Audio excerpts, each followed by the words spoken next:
ইরানের সঙ্গে 1 মাস ধরে সংঘাতে জড়িয়ে আছে আমেরিকা ও ইসরায়েল। দীর্ঘ হতে চলা এই যুদ্ধে আমেরিকার খরচের হিসাবও বেশ দীর্ঘ হচ্ছে। প্রতিদিন প্রায় $200 কোটি পর্যন্ত খরচ হতে পারে বলে ধারণা করছেন বিশেষজ্ঞরা।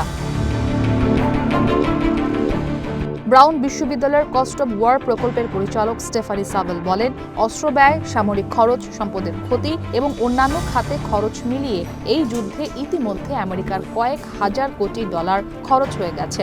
যুদ্ধ যতদিন চলবে প্রতিদিনই সরকারি ঋণের ওপর বিশাল চাপ যুক্ত হবে বলেও জানান স্টেফানি সাভেল। মার্চ মাসের শুরুতে আমেরিকার প্রতিরক্ষা দপ্তর কংগ্রেসকে জানায়, যুদ্ধের প্রথম 6 দিনেই তাদের $1130 কোটি খরচ হয়েছে। তবে প্রকৃত খরচের পরিমাণ আরও বেশি হতে পারে বলে ধারণা করছেন স্টেফানি।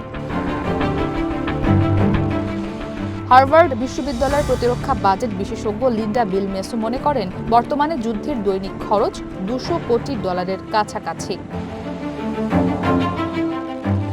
স্টেফানি সাভেলের মতে, এই বিপুল খরচের চাপ শেষ পর্যন্ত সাধারণ আমেরিকার নাগরিকদের উপরই পড়ে, কারণ ইতিমধ্যেই জ্বালানির দামে অস্থিরতা তৈরি হয়েছে, যার ফলে মূল্যস্ফীতি, ব্যবসায়িক অনিশ্চয়তা এবং বীমা খরচের উপর দীর্ঘমেয়াদে এর প্রভাব পড়তে পারে। এদিকে হোয়াইট হাউস মার্চ মাসেই ইরান যুদ্ধের জন্য অতিরিক্ত $20,000 কোটি বরাদ্দ চেয়েছে। একে বড় অঙ্কের বরাদ্দ বলে উল্লেখ করেছেন স্টেফানি সাভেল।